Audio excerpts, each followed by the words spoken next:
प्रेम या निर्वाह। नमस्कार दोस्तों, आज के इस लेख में हम प्रेम या निर्वाह लेकर आए हैं जो आपको ज़रूर अच्छी लगेगी। तो आइए कहानी की शुरुआत करते हैं। एक पत्नी की दर्द भरी कहानी। सुलेखा छत पर सीढ़ियों से लगभग दौड़ती हुई पहुंची। उसकी सांस फूलने लगी। उठती बैठती धड़कनें उसको स्पष्ट सुनाई दे रही थीं। गर्म तन पर जब बारिश की बूंदें पड़ीं तो वह सिंहर उठी। रोम रोम जैसे एक अनकहे एहसास से पुलकित हो उठा। उसे लगा अभी अनुरूप जी आएंगे और टीवी सीरियल के हीरो की तरह आकर उसको अपने आलिंगन में कस लेंगे। इसी खूबसूरत एहसास को महसूस करते हुए उसने सारे कपड़े तार से उतार लिए। इधर नीचे अनुरूपी जी ऑफिस से आने के बाद टीवी देखने में मशगूल थे।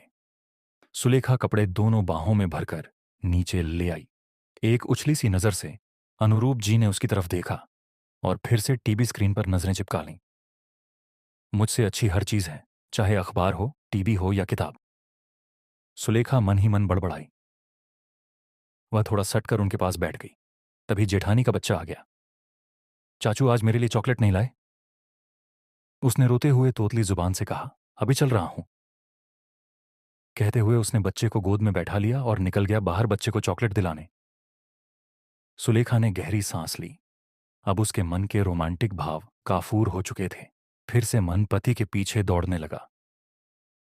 कितने सपने देखे थे उसने पति के लिए कि विवाह के बाद अनुरूप अपने नाम के अनुरूप ही उसका ख्याल रखेंगे, उस पर किसी फिल्मी दीवाने प्रेमी की तरह जान छिड़केंगे, बिल्कुल उसी नीले बड़े घोड़े वाले राजकुमार की तरह जो अक्सर उसे सपने में अपने घोड़े पर बैठाकर दूर खूबसूरत वादियों में घुमाने ले जाता और उसके गेसुओं की छांव में बैठकर उसकी नजरों से नजरें मिलाकर न जाने कितनी ही अनसुनी बातें कर जाता।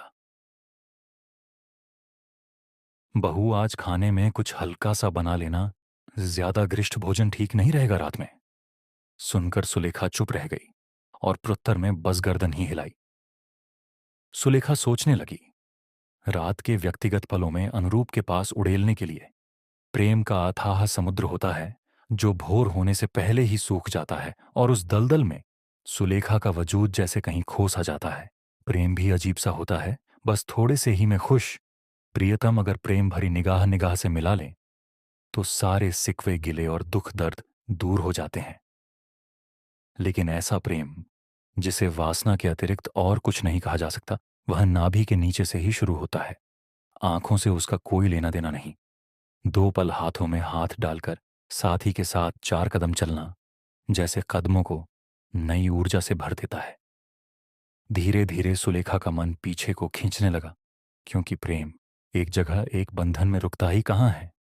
वो तो पागल पवन सा, समधुर धुन सा, बस बजता ही रहना चाहता है। आजकल तुम मुझसे खींची खींची सी रहती हो, अनुरूप ने उसे आलिंगन में लेते हुए कहा। तो वह कसमसाई और चिल्लाकर कह देना चाहती थी कि यह प्रेम अब उससे नहीं होता, लेकिन वह चुप हो रही खामोशी से उस तूफान को गुजर देना चाहती थी, क्योंकि वह अनुरूप से प्रेम करती है। सच्चा प्रेम, भले ही उसका प्रेम प्रेम के अनुरूप नहीं हो। तुमने कभी पूछा नहीं मुझे क्या पसंद है, सुलेखा ने अपना पल्ला ठीक करते हुए कहा। अरे, इसमें पूछना ही क्या, हम तुम एक ही हैं ना, दो जिस्म एक जान। अनुरूप ने करवट लेकर अलसाई आवाज में कहा। प्रेम के बीच फिर से यह जिस्म शब्द आने से उसका मन विचलित हो गया। वह खामोश हो गई उस नदी की तरह जो तूफान लिए होती है। और खामोशी भी, सबकी अपनी अपनी परिभाषाएं हैं प्रेम की। लेकिन क्या निर्वाह करना, अपने प्रियतम से भी प्रेम है या कुछ नहीं। धीरे धीरे सुलेखा दो बच्चों की मां भी बन गई, उसी वासना भरे प्रेम से। लेकिन अब उसका प्रेम ममता का रूप ले चुका था। अब वह किसी प्रेम की तलाश में नहीं रही, क्योंकि आकर्षण समाप्त हो चुका था और प्रेम तो था ही नहीं।